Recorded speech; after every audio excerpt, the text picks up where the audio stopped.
So hello, I am PS Mishra and I am here to teach some topics in electricity class 10 physics।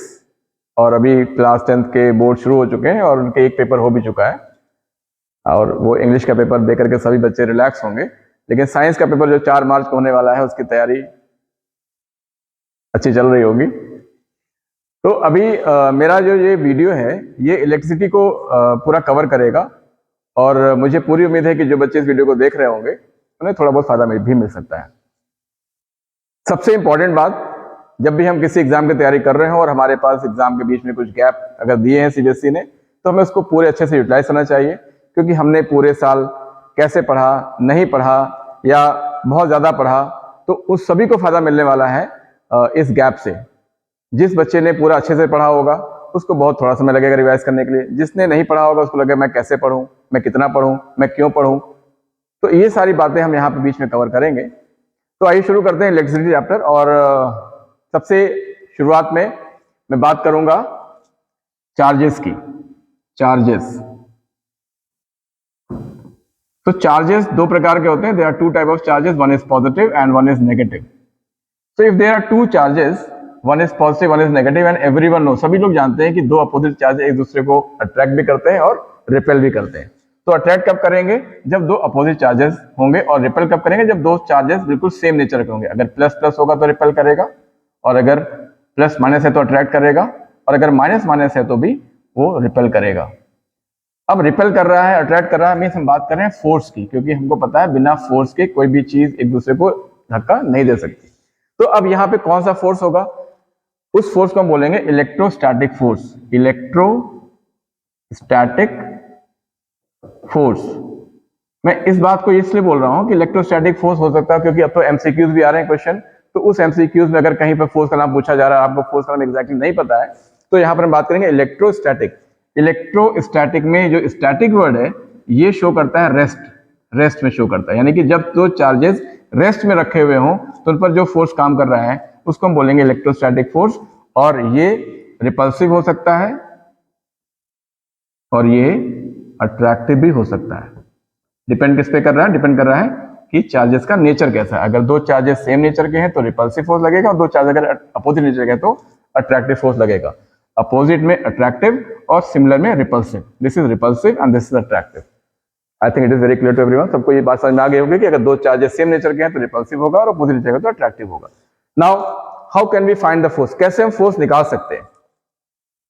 जिस तरीके से gravitation में Newton ने बताया कि how can we find the two massive body. अगर दो massive body हैं उनके बीच में फोर्स निकालना है, तो न्यूटन ने कहा कि भाई इनके बीच में जो लगने वाला फोर्स ऑफ अट्रैक्शन है ये दोनों मासेस के प्रोडक्ट के प्रोपोर्शनल होता है, और दोनों मासेस के बीच की जो डिस्टेंस इसके स्क्वायर के इनवर्सली प्रोपोर्शनल होता है।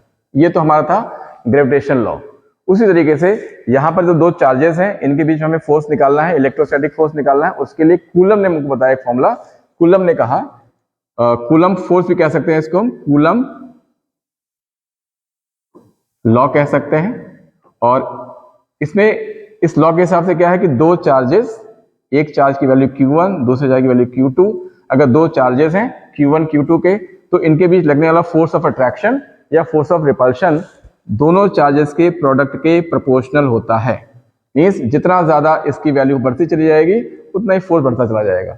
जैसे यहाँ पे देख रहे हैं मासेस के प्रोडक्ट के प्रोपोर्शनल था, यहाँ पर चार्जेस के प्रोडक्ट के प्रोपोर्शनल है। दूसरा जो फोर्स है वो इन दोनों चार्जेस के बीच के डिस्टेंस के इनवर्सली प्रोपोर्शनल, स्क्वायर के। ठीक, यहाँ पे स्क्वायर लगा हुआ है। सो दीज टू लॉज अगर हम मिला देते हैं, इनको मिला दिया जाए अगर, तो ये बना देते हैं F proportional to Q1 Q2 upon R square. और इस प्रोपोर्शनलिटी साइन को हटा दें अगर यहाँ पर, तो हम यहाँ पे यूज कर सकते हैं कोई भी constant value Q1 Q2 upon R square. और इस K की वैल्यू को हमने निकाला कूलम के लॉ में, तो इस K की वैल्यू होती है 1/4 pi, this is epsilon naught Q1 Q2 upon R square. और इसको रख सकते हैं F इज इक्वल टू, अगर मैं यहाँ पे K की वैल्यू रखूँ यहाँ पर, तो F इज इक्वल टू हो जाएगा 1/4 pi epsilon naught Q1 Q2 upon R square. And since this is a force, तो unit of force is newton, तो ये न्यूटन हो जाएगा। अब ये फोर्स हमारा अट्रैक्टिव है कि रिपल्सिव है, ये डिपेंड करेगा इन दोनों चार्जेस के नेचर पर। अगर दोनों चार्जेस सेम नेचर के हैं, मीन सेम उनकी साइन है पॉजिटिव पॉजिटिव है, तो ये फोर्स रिपल्सिव होगा, और अगर ये दोनों चार्जेस अपोजिट नेचर के हैं तो ये फोर्स कैसा होगा, अट्रैक्टिव होगा। क्लियर? अब ये फॉर्मूला तुम्हें कहीं अपनी एनसीईआरटी में मिलने वाला नहीं है, तो कई बच्चे सोच रहे होंगे कि ये मुझे क्यों बता रहे हैं, क्योंकि ये तुम्हारे कोर्स में नहीं है, हमारे सिलेबस में नहीं। लेकिन अगर हमको थोड़ी सी चीज पता लग जाए, उसके बेसिक्स पता लग जाए कि जो फोर्सेज हैं वो हम कैसे निकाल सकते हैं, तो यहां से अगर देखें तो आप यहां से ऐसे निकाल सकते हैं, और इसको अगर लेके चलोगे तो आपको कहीं ना कहीं कुछ ना कुछ चीजें क्लियर होती चली जाएंगी। Clear?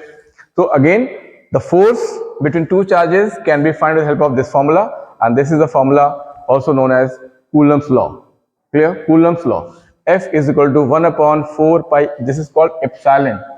Epsilon. Epsilon. And this is the symbol epsilon. And this is not. Means 0. Epsilon 0 भी कह सकते हैं इसको कहीं कहीं पर. Clear? Now, if there is a wire, and this wire is called conducting wire. अगर ये वायर कंडक्टिंग है, अगर ये वायर कंडक्टिंग है, तो इस वायर के अंदर क्या होंगे, कुछ फ्री इलेक्ट्रॉन्स होंगे, क्योंकि हमने पढ़ रखा है, आपको पढ़ाया भी गया क्लास में, कि मटेरियल 3 प्रकार के होते हैं। कौन कौन से? Conductor, insulator and semiconductors. हो सकता है सेमीकंडक्टर का जिक्र क्लास में ना किया गया हो। तो conductor means those who allow the current to pass through it, और we can say those substance which allow the heat और current to pass through it. जिस सब्सटेंस के थ्रू हीट गुजर सकती हो, जिस सब्सटेंस के थ्रू करंट गुजर सकती हो, उस सब्सटेंस को हम बोलते हैं कंडक्टर। और जो उसको अवॉइड करता हो, जैसे लकड़ी है, प्लास्टिक है, रबर है, इसके थ्रू करंट नहीं पास होती। आपने कभी कभी देखा होगा, पेचकस होता है, उसके पीछे प्लास्टिक लगा होता है, और उससे हम किसी करंट कैरिंग वायर को टच कर सकते हैं। आपने कभी देखा होगा, प्लायर होता है, प्लास होता है इसको बोलते हैं, किसी करंट कैरिंग वायर को, उसको जो है, जो उसके इलेक्ट्रिशियंस होते हैं वो ऑन करंट में ही उसको पकड़ के लेते हैं, क्योंकि इसके पीछे रबर लगी होती है। तो रबर भी एक इंसुलेटर है, वो करंट को अलाउ नहीं कर रहा है। कभी कभी तुमने देखा होगा, हमारे घर में जो रोटी बनाने का तवा होता है, उसके पीछे हैंडल लगा होता है, वो भी लकड़ी का होता है। तो जिस तरह की लकड़ी जो है उस हीट को हमारे हाथ तक नहीं पहुंचने दे रही है, तो इसका मतलब क्या हुआ, हीट का बैड कंडक्टर कौन हुआ, लकड़ी हुई। उस तरीके से यहाँ पर रबर, प्लास्टिक और ऐसे सब्सटेंसेस जो करंट को आगे फ्लो नहीं होने देते, they are called insulators. Clear? So substance हो गया हमारे पास कंडक्टर्स और इंसुलेटर। अब ऐसी क्या खास बात होती है कंडक्टर्स में कि वो हीट और करंट को अलाउ करता है, ऐसी क्या खास बात होती है इंसुलेटर में जिसमें नहीं होती है, जो उसको अलाउ नहीं करता है? तो हम बात करेंगे इलेक्ट्रॉन्स की। Free electron is called free electron, free electrons.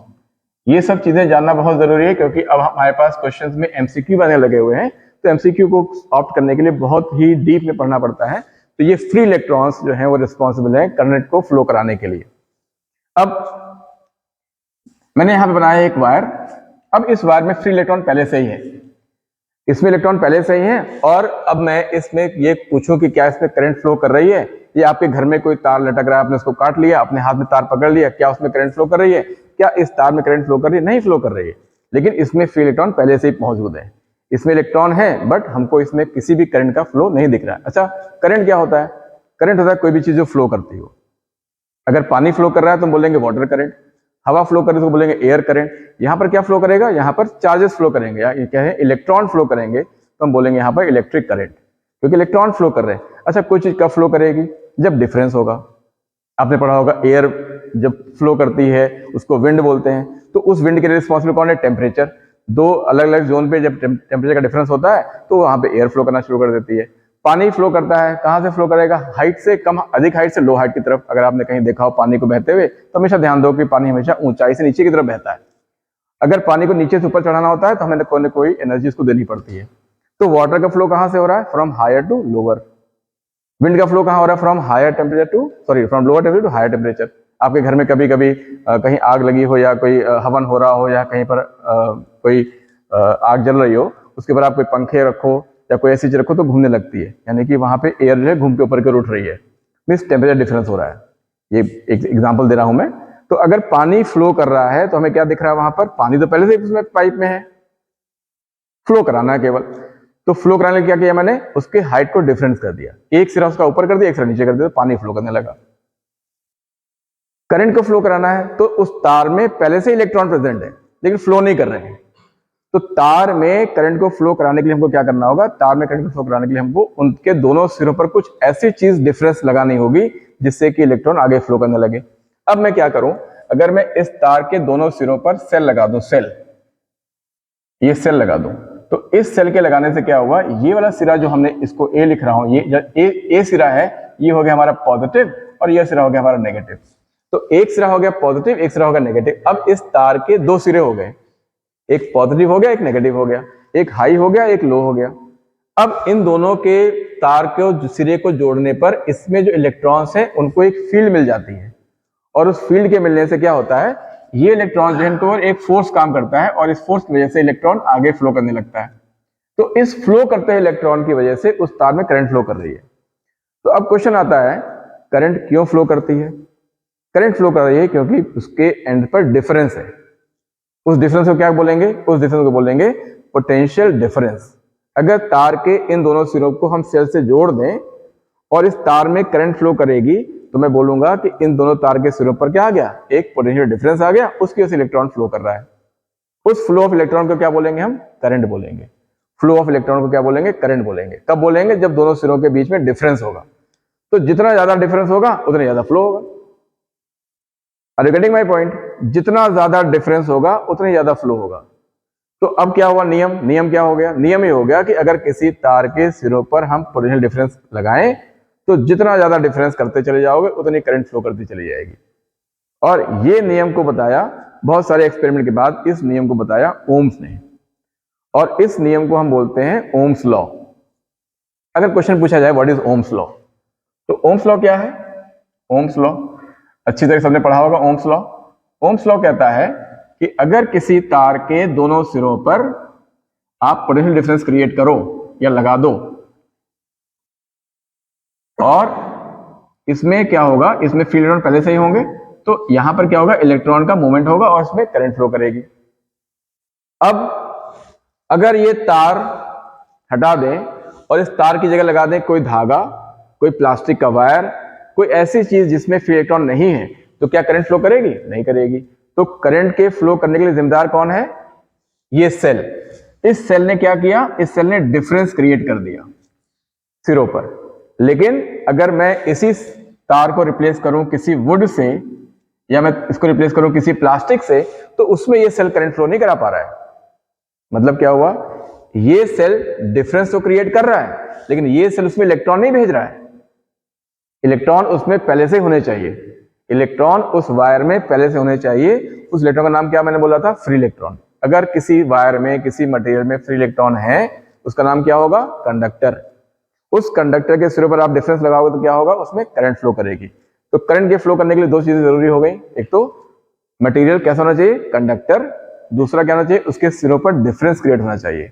उस डिफरेंस को लगाने के लिए हम क्या यूज करते हैं? सेल। तो जो हमारी सेल है, सेल क्या कर रहा है? सेल उसको एक पोटेंशियल डिफरेंस दे रहा है जिसकी वजह से उसमें इलेक्ट्रॉन फ्लो करने लग रहा है। तो ओम ने क्या बोला कि किसी वायर में जो करंट होगी, करंट वो डिपेंड करेगी उसके अक्रॉस कितना पोटेंशियल लगाया गया है। V is proportional to I। More the difference more the current. जितना ज्यादा डिफरेंस होगा उतनी ज्यादा करंट फ्लो करेगी। आप अपने आपके घर में, सबके घर में टॉर्च होगी, आपने उसका सेल भी देखा होगा। एक हमारे पास जो सेल, छोटा सेल जिसको बोलते हैं, आप देखोगे ध्यान से तो 1.5 वोल्ट का होता है। उसको आप जब सेल को टॉर्च में डालते हो और जब उसका स्विच ऑन करते हो तो बल्ब ग्लो करता है, एक सर्किट कंप्लीट हो जाता है। अब वो 1.5 वोल्ट का जो सेल है वो कुछ करंट दे रहा है, बल्ब ग्लो कर रहा है और जल्दी खत्म हो जा रहा है। अब मैंने क्या किया, दो सेल लगा दिए। जब दो सेल लगा दिए तो 1.5 वोल्ट, 1.5 कितना हो गया? 3 वोल्ट हो गया। तो 3 वोल्ट का डिफरेंस क्रिएट हो गया। तो 3 वोल्ट का डिफरेंस क्रिएट करने से ज्यादा करंट फ्लो करेगी। अगर मैं एक सेल, दो सेल और 3 सेल लेता हूं तो 1.5, 1.5, 1. कितना होगा? 4.5। तो 4.5 वोल्ट का डिफरेंस क्रिएट किया और द करंट इज मोर। अब करंट ज्यादा होने लगेगी। तो यहां पर साफ साफ बिल्कुल क्लियर दिख रहा है कि जितना ज्यादा डिफरेंस होगा उतना ज्यादा करंट होगी। लेकिन इस चीज में टेम्परेचर कांस्टेंट होना चाहिए। लिमिटेशन से ओम्स लॉ। अगर क्वेश्चन आता है what is the limitations of ohm's law, तो when all the physical condition remain constant, means temperature remain constant, then the potential and current are directly proportional to each other. More the potential difference, more the current. Clear? So Ohm's law क्या कह रहा है? Ohm's law कह रहा है V proportional to I, and if I replace this proportionality sign, this is R, so V is equal to RI. जहाँ पर ये R है इसको बोलते हैं कांस्टेंट, ये कांस्टेंट है, and R is equal to V upon I. इस R को हम बोलते हैं रेजिस्टेंस, ये रेजिस्टेंस होता है, रेजिस्टेंस, ये होता है पोटेंशियल डिफरेंस, ये होती है करंट। ठीक, तो यूनिट ऑफ पोटेंशियल डिफरेंस होती है वोल्ट, वोल्ट, और यूनिट ऑफ करंट होता है एम्पियर। तो रेजिस्टेंस की यूनिट हो जाएगी ओम, ओम। सो ओम का सिंबल ये होता है, दिस इज सिंबल ऑफ ओम। ये मत बता देना सिंबल ओम का, ये वाला ये नहीं होता है, ये सिंबल होता है ohm, OHM, ohm, symbol of ohm. Clear? तो this is a unit of resistance. तो यूनिट ऑफ रेजिस्टेंस क्या हो गई? यूनिट ऑफ रेजिस्टेंस ओम, सिंबल हो गया ये, ठीक, और इसको लिख सकते हैं क्या? वोल्ट पर एम्पियर, वोल्ट पर एम्पियर। देखिए वोल्ट पर एम्पियर, वोल्ट पर एम्पियर। तो वोल्ट पर एम्पियर लिखा हो या ओम लिखा हो या ऐसे लिखा हो, सब एक ही बात है। ये मैं इसलिए कह रहा हूं क्योंकि ऑब्जेक्टिव क्वेश्चंस आ रहे हैं, तो ऑब्जेक्टिव क्वेश्चंस में आपको ये देखना पड़ेगा कि यूनिट किस फॉर्म में चेंज हो सकती है। वोल्ट पर एम्पियर को हम क्या कह सकते हैं? ओम भी कह सकते हैं। Clear? So this is Ohm's law and the Ohm unit is given to honour this scientist who discover this law. Clear?